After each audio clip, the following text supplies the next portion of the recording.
Good afternoon. I know next will be a lunch break, so you will be very eager to attend that. So I'll make my symposium as short and as informative as possible. So basically my symposium, I have purposely made it on the concepts of the Ayurveda on treatment of renal calculus rather than focusing on medicinal approach. What happens, there are many clinical trials are published. They focus on the medicinal formulations, and particularly when we use it clinically, we don't found it that much effective. That is because we are not focusing on the what principles mentioned in Ayurvedic classics in the treatment of the disease. We are not focusing on individual aspect, that is Prakruti and Vikruti, and that is Samprapti and all, but rather we just randomly give one formulation and then we decide whether that formulation is working or not. So I am mostly my studies in this symposium focus on the formation of renal calculus and its how it has been described in classical texts, that is Sushruta Samhita and Charak Samhita. As we know, stones are precious, but not into our body.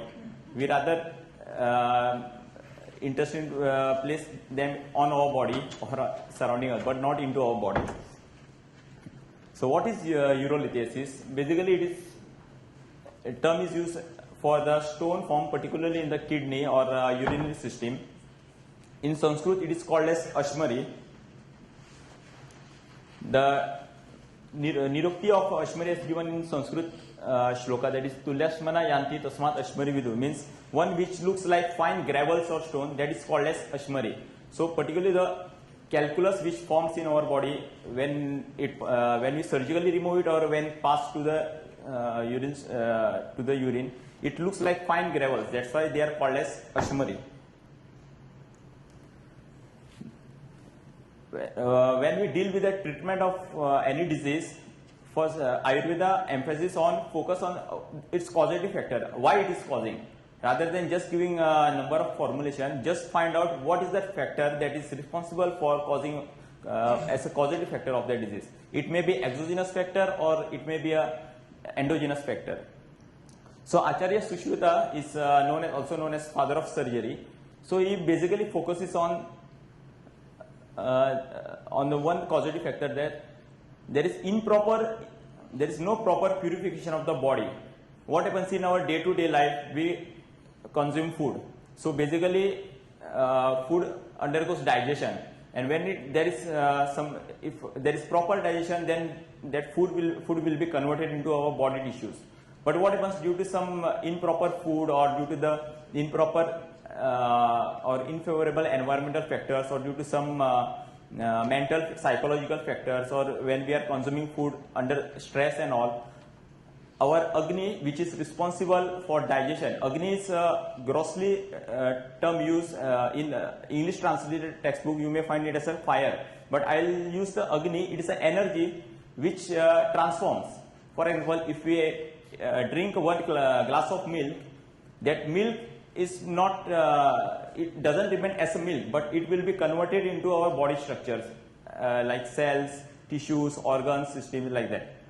So basically this Agni is responsible to convert that milk into our body tissues. So if that Agni is not functioning properly, then it will cause a disease. So when this Agni is not proper, whatever food which we eat or drinks which we consume, it won't be properly digested and it will form undigested food, that is called as ARM, or indigested metabolites, or improperly formed metabolites or indigested food. And this ARM obstructs the normal channels or tracts which are present in our body, and it obstructs the movement of doshas. Doshas are basically three energies, that is Vata, Pitta and Kapha. Vata is responsible for all the movements in our body. Whatever movements that take place in our body, that force is called as Vata. Whereas Pitta is the transformative energy and Kapha is the binding force. Means if everything moves in our body, then there won't be a proper structure. So Kapha binds that body. When these three doshas are in equal, in a proper balance, then our health will be restored. But if they are obstructed, their movements are obstructed, then they are responsible to produce the disease. So whenever there is an improper purification of the body, and by following improper diet and lifestyle, particularly kapha dosha, it gets vitiated and it is dragged into urine by the vitiated vata, and it produces these stones. This is a process mentioned by Acharya Sushruta in Nidan Sthan, which explains about this Ashmari. Whereas Acharya Charaka he explains that the Shukra Dhatu, means this Dhatu is responsible for production of new tissues, as well as it is also correlated with the sperms and ovum. It is dried by the Pitta and Kapha and forms the Ashmari, like how Gorochan forms in the gallbladder of the cow. The Gorochan is a yellowish substance that is produced in the gallbladder of the cow. Like that, when it dries up, similarly it forms the Ashmari. Another process mentioned by Acharya Sushruta is this: all three doshas, Vata, Pitta and Kapha, they enters into the urinary system, that is Basti, and forms the urinary calculus. Here, interesting process mentioned by Acharya Sushruta: when clear mud pot is placed into the water, inverted, when clear water is placed in the mud pot, and we allow it to remain stagnant for a long time, we will see some sediments deposited into beneath that water. Same process happens in our urinary bladder also. When a person suppresses the urge for micturition due to some traveling or some work, the whatever crystalloids or colloids or solids that are present, they sediments into the urinary tract or urinary system. And once they try to sediment, they will form small crystals or small solids which attracts other solid material or crystal and forms large crystals to form the calculus. Also, in some pathological condition in males, especially when there is a benign prostatic hypertrophy or prostate enlargement, it obstructs the urine flow, and this increases the chances of urinary tract infection also, and also increases the chance of calculus formation. Another process mentioned by Acharya Sushruta is in the atmosphere, how this due to the friction between the clouds, it produces small crystal and it produces either hailstones or snow. Similarly, in our body also, when two dry solids rub against each other, due to the static electricity produced, they become charged and they attract opposite charged particles, and these solids get aggregated and forms calculus.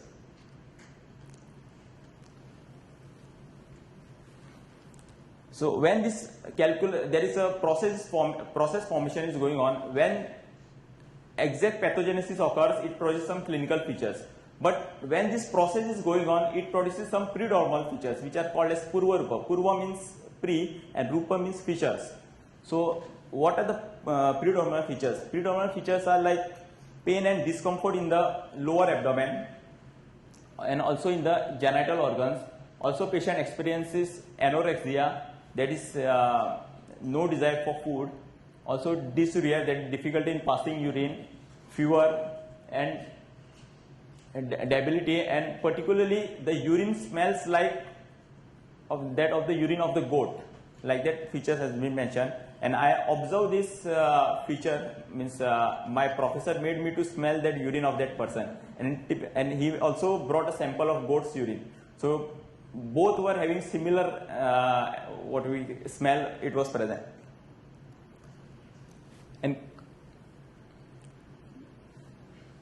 And when we see the urine in the test tube, there is some turbidity, or the actual normal urine will be it will be clear and it will be straw color, not exact yellow but straw dry, that is dry grass color. Whereas when there is a process of calculus formation is going on, the urine appears non-clear, and particularly in most of the time specific gravity is increased. The types of calculus mentioned in Ayurvedic classics, they are dependent on the doshas. They are Kaphaja, Vataja and Pittaja, and one more variety is present is Shukraja. In any calculus, in modern surgical textbook, we don't find the mention of this any fourth variety, that is Shukraja calculus. But Ayurveda mentioned about this, and in most of the young individuals, we find this type of Shukraja calculus.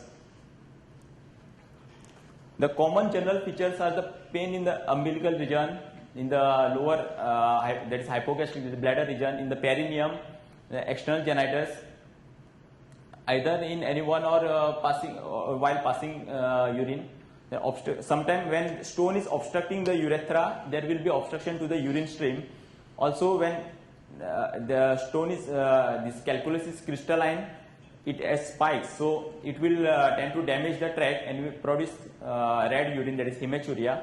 Also, sometimes urine appears clear as gomida, or some crystals can be seen in the urine, what we call as crystalluria. Or when we send the urine for routine or microscopic examination, the pathologists give a report that some calcium oxalate crystals are seen, or uric acid crystals. So crystalluria, most of the cases it is present.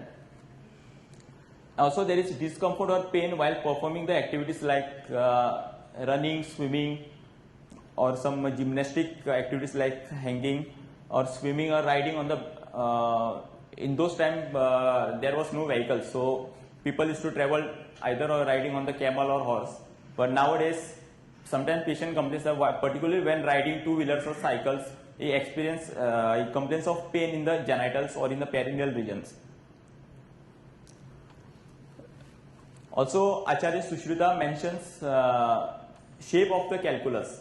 So, if it is a calculus is formed with the domination of Vata dosha, it will resemble like the flower of Kadamba. So, this is the flower, it has spikes.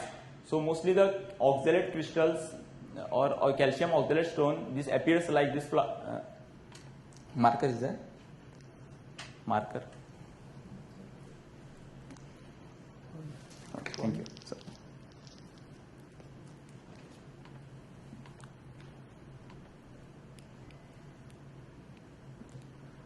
So this Vata Ashmari, it appears like this Kadamba, flower of Kadamba. So it has these spikes. The Pittaja Ashmari, this will look like the marking nuts, that is Bhallatak. Whereas Kafaja Ashmari, it typically looks like this Madhuka Pushpa, or if it is that stone is very large, then it is resemble the shape of the egg. The causes of Shukrashmari, the seminal calculus, it is given as Shukra Vegdharan, or excessive coitus. The vitiated doshas, particularly Vata dosha, it because of the excessive coitus, its normal movement is obstructed, and it dries up this semen or this sperms, and it produces this Shukrashmari. The treatment, in classic they mention, if it is acute or recently formed calculus, it can be very well dealt with the medicines. If it is a chronic, then Ayurveda also mentions for surgical extraction.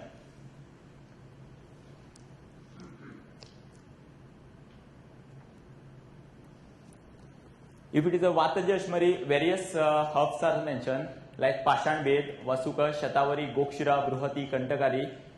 These drugs should be used either in the form of shar. Shar is nothing but all these plants, their entire part is burnt into the ashes, and they are filtered 21 times into the water, decanted, and whatever the resultant salt like crystals are present, they are known as shar. So this shar helps in breaking of that stone. Second, other formulation, it can be used like in the form of gruel form or decoction, or these powders of these drugs can be boiled with the milk and can be consumed. Or also, if patient is avoiding the medicines or is not comfortable with the taste, the same powders can be mixed with the food and also it can be administered. If it is a Pittaja Ashmari, the drugs like Kusha, Kasha, Sara, etc., this or root of the sugar cane, Pashan Ved, Vidari, Varakanda, these drugs can be used. For Kafaja Ashmari specifically, drugs like Varuna, Guguru, Devdaru, Haridra, Maricha, that is black pepper, Chitraka, these drugs can be used. Also, specific shars like shar prepared from the tila, that is sesame seeds, Apamarga, Kadali, that is banana, Palasha, and Yava, that is barley. With this shar prepared from with these drugs, it should be given with sheep's urine, which prevents also gravels formation. Also, use of medicated ghee, that is grita, can be used. If even after trying with the medicine, if the calculus doesn't comes out, then it shouldn't be the calculus shouldn't be remain for the longer time. Otherwise, it may damage the kidneys. So, if no relief is observed with this medication, then it is an indication for surgical removal. In Sushruta Samhita, actually it is the first surgery mentioned to remove the calculus. It was around, I think, the date of the Sushruta Samhita dates back around 3000 BC. This technique focuses on the perineal lithotripsy. Nowadays, they perform suprapubic because advancement in the surgery. In this technique, there is no major risk of extravasation of urine into the peritoneum because incision is taken into the perineal region.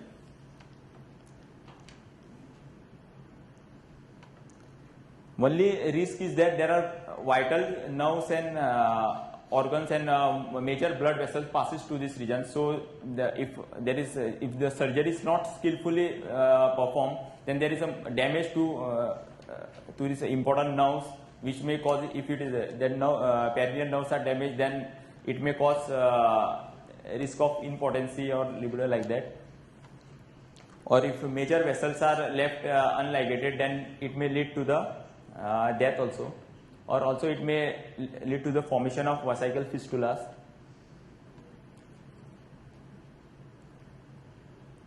After surgery, they advise if there is hemorrhage, then patient should be given various decoction. It should be placed in the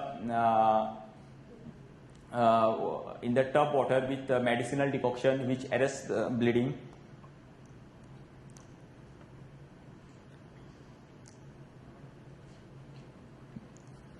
The commonly used medicine in treatment of this Ashmari are like Eranda, Kantakari, Gokshira, Ikshumula, Apamarga, Shatavari, Brihati, Yava, Kulata, etc. All these drugs, they are used with the curd. The curd should be freshly prepared and it should be sweet. Most of the times the curd is sour, but if the curd is sour, it will vitiate Pitta dosha. So that curd should be sweet in nature, and it particularly helps in breaking of Vataja Ashmari. Whereas drugs like Kusha, Kasha, Shara, Pashanbed, Darba, Vidarikanda, Varaikanda, Shalimula, Gokshir, Pata, Punanava, Shirish, etc. These drugs should be used either in form of decoction or medicated ghee, which helps in breaking of Pittaja Ashmari. While this Kaphaja Ashmari drugs from Virataradi Gand, there are about 50 drugs mentioned in the Varunadi Gand, Mushakadi Gand. This specific formulation, this can be applied for particularly Kaphaja Ashmari. Various rasa aushadhis are also used, like Suvarna Rajvangeshwar Ras, particularly used in treatment of Ashmari or for urinary tract infections. Then Gokshiradi Gugu is commonly used. Then Badarashma Pishti, this is also used in Unani medicine also. Sangyayut Basma, Yavak Shar, Apamarga Shar and Shweta Parpadi. Various panchakarmas are also can be advocated because in the causative factor, Acharya Sushruta mentioned that there should be proper purification of the body. And panchakarma, these are the 5 procedures like woman, that is induced emesis, Virechan, induced purgation, Basti, that is medicated enema. This helps in removal of vitiated doshas or any impurities or improper metabolites. They helps in removing these factors out of the body. So Patya means what we advise. Along with the medicine, we also have to advise proper diet or a proper lifestyle. So what to eat? particularly diet should be rich in yawa, that is barley, kulatha, it's I think it's called as horse grams. The Purana Shali, the rice, Purana Shali means rice which is at least 1 year old. Mostly also in diabetic people also we advise them to consume the rice from the old stock, because it helps the old rice which is stored for a long time, it contains less moisture and it helps in if it is less in moisture content, then it is very easy and light to digest. So there is no indigestion of that food. Then this shigru, that is it is a long stick like vegetable. Then there is avagav svet or seasonal purification, that is in proper, like in Vasant Rutu we advise woman, in Sharat Rutu we advise Virechan, and in rainy season, that is Varsha Rutu, we advise Basti, so that seasonal vitiation of doshas can be brought into normal limit. What things which shouldn't be do, that is called as apatya. That is suppression of natural urges, particularly of urge for micturition or urge for defecation. Then food which causes indigestion, which are mostly acidic in nature or which are heavy to digest, particularly meat. Then stale food, food which is refrigerated for a long time or stored for a long time. Then mostly aerated drinks. Incompatible food, that is called as viruddhahar, for example milk with non-veg stuff like meat, fish, etc., or milk with foodstuffs which are rich in salty taste and sour taste. So these are called as incompatible food or viruddhahar.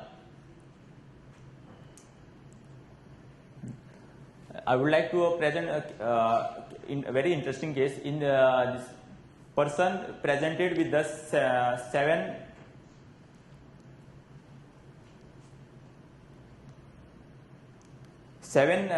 calculus in the left kidney and 6 calculus in the right kidney. So he was advised for surgical extraction of the stones.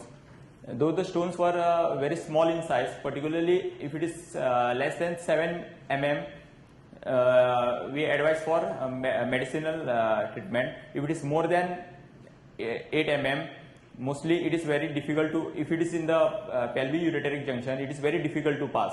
So mostly we advise for surgical intervention. But for the economic reason, this patient refused for the surgery, and he was a truck driver. So because of his he was carrying some luggage from I think from Kashmir to the Goa. So he came to the OPD, and all the investigation was done. So we diagnosed it in terms of our doshas, that we find it was due to some suppression of, as he was a truck driver, because of long journey. He used to hold his urge for micturition. So basically, because of holding urine for longer time in the bladder, it resulted in the deposition of the sediments into the upper pole of the kidney. Because of stagnation, there was formation of these crystals, which resulted in this calculus. When we rule out his kidney function, luckily it was not hampered, and it was in normal. All values were within normal limits. Urine analysis revealed oxalate crystals, and as we see, the oxalate crystals have spikes. So I interpreted it as that it resembles like a flower of the kadamba tree. So I put him on the drugs which are indicated for Vataja Ashmari. So while deciding the treatment plan, I focus on these 5 points. First was the Amapachan. Basically, as he was continuously driving, there was food. He was unable to eat the food in proper time. Also, when we eat the food, it is advised to rest for some time. But because of this hectic lifestyle, he used to, after consuming food, he used to immediately travel or ride his vehicle. So basically, there was aggravation and vitiation of all the 3 doshas. So, and because of this, function of the Agni was also diminished. So there was we have to stimulate his Agni to digest the food, and whatever there is undigested food, to digest it we have to give the drugs which will also do the digestion of this arm.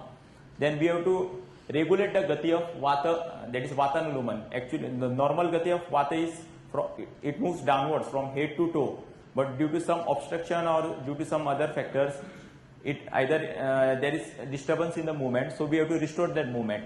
Then we have to give the drugs which will help in breaking of the stones, so that it may easily pass through the ureter into the bladder, and then it will pass through the urine. And also some drugs which will induce diuresis, so that these crystals will be flushed out. So by keeping in these factors in mind, I selected a drugs a combination of Gokshira, Erendamula, Pashanbet, Punarnava, Shatavari, Chitraka, Haritaki, and I use it in the form of decoction. So because whenever there is diminution in the function of Agni, to facilitate the function of Agni, decoction is an excellent formulation advice. The dose was decided as a 40 ml 2 times before meal. Also, I use the Yavak Shar. Shar has property as it is alkaline in nature, so it prevents the growth of, it reduces the pH of the urine, and also it prevents the growth of microbes. And also, Shar has property to break the stones. So it helps in breaking the small crystals into the smaller size.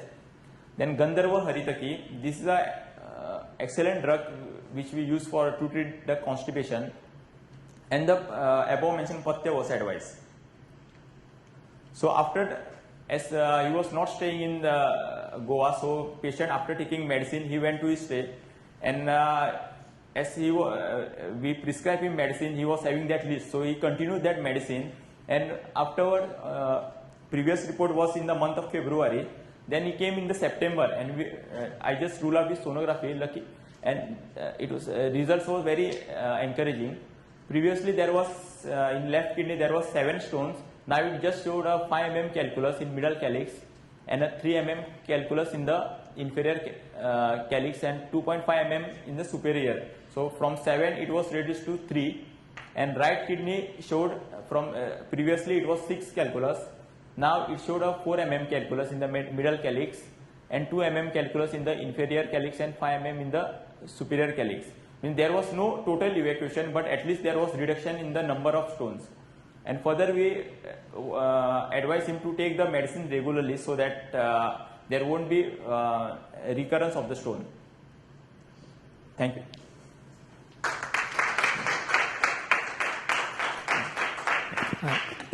Thank you, Dr. Prathamesh. Is there any question?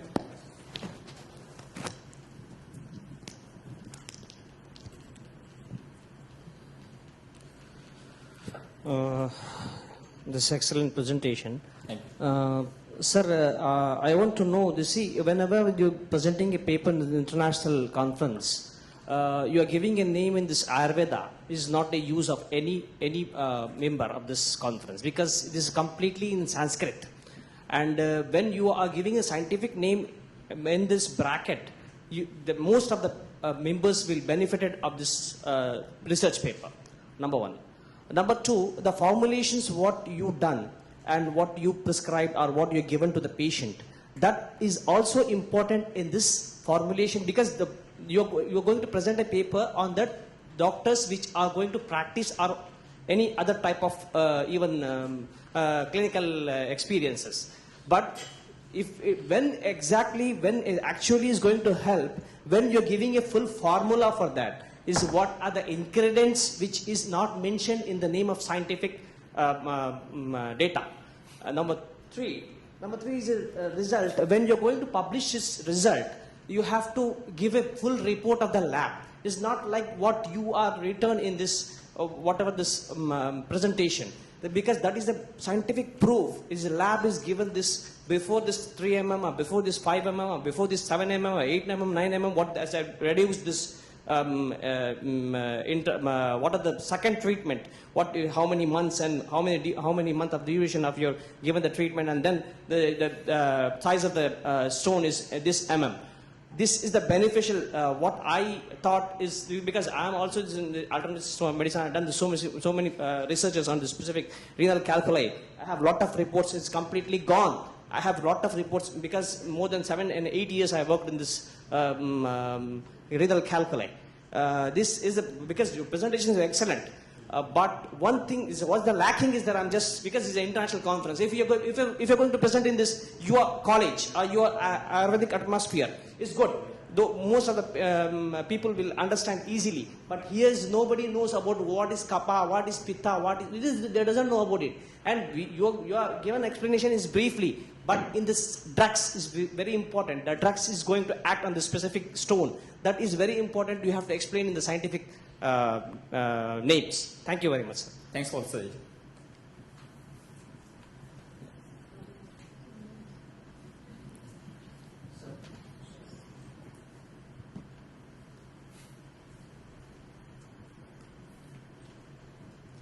Thank you for the opportunity. I loved your presentation, and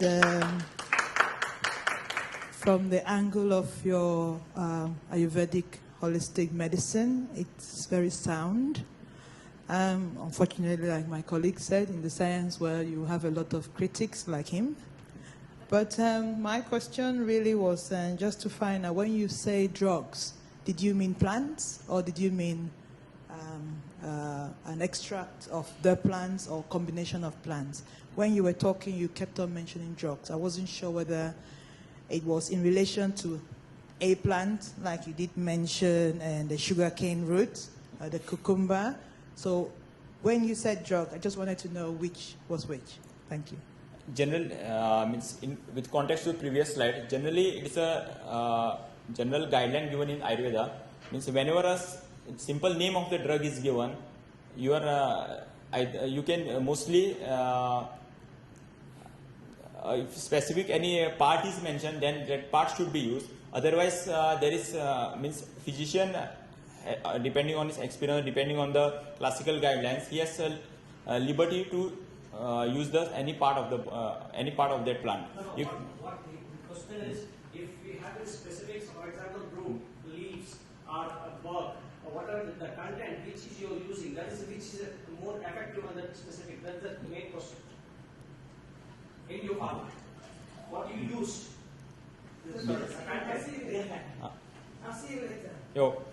Generally, what happens in Ayurvedic formulation, they are there is not a single drug. They are multi-formulations or polyformulations. So what happens? General they mention just sometimes there is any specific part is not mentioned because this text went into several editions and all. And some parts sometimes get re-edited or sometimes some changes occurs. So in Sharangar Samhita he mentions particularly when a part is. What is the question means? In your formulation, what you use? That she is asking the same thing. What you use in this formula? Which in the in case presentation. But I think the question was, are you using conventional drugs or botanicals? And I think the answer is botanicals. The question? It was on part use or herbs or minerals like this. Yes. Well, that's right. In this, the above drugs are all the herbal origins. This Gokshira, Erendamul, Pashan. Sorry, I forgot to put the Latin names because yeah. Because nobody has known about this. Even you also doesn't know about this Ayurvedic. Yeah. All these are herbal drugs. Sorry. I wanted to make a contribution, please, if you allow me. Yeah, sure. I don't know how many people in the audience know about Ayurvedic medicine, perhaps very little, maybe one or two. Secondly, I think the gentleman's comment that there should be botanical names. If I present a scientific name of a plant, how many in the audience would know about it? Maybe some common names, common English names, people can pick up. So that argument, how far it can be justified, I'm not sure. Secondly, your question that drug, I do agree that perhaps the saying drug actually misleading. It is a formulation. In Ayurveda, we use formulation, a combination of many herbs, sometimes minerals. That's what it is. So I would rather be happier if you said this particular formulation rather than saying a drug. You know, when we say drug, it could be misconstrued. Okay. So thank you very much. Thank you very much.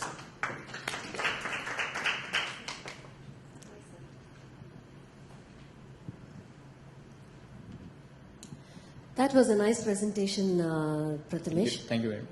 Yeah, and my only question is, I'm not sure how many people here know about this type of a differentiation between the rice in India.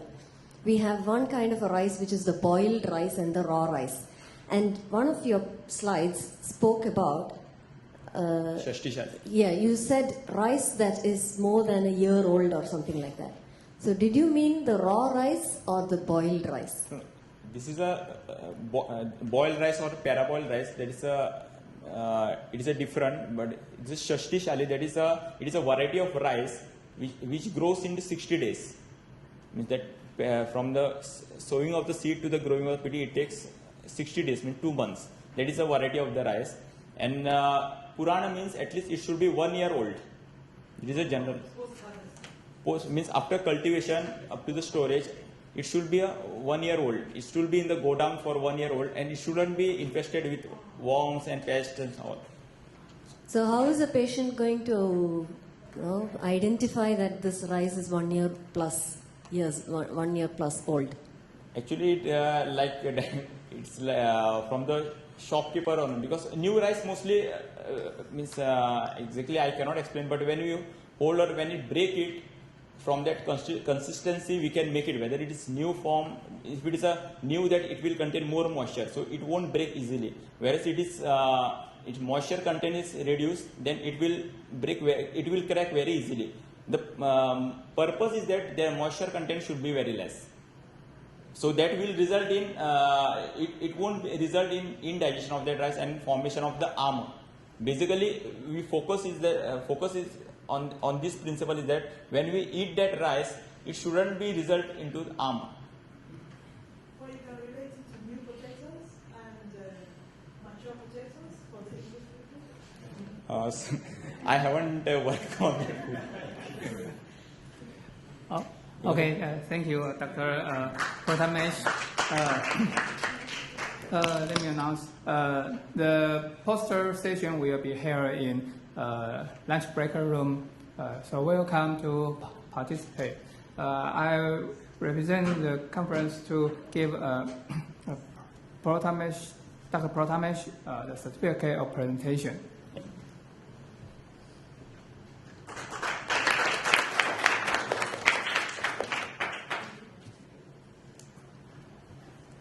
This symposium finished. Thank you for your participation.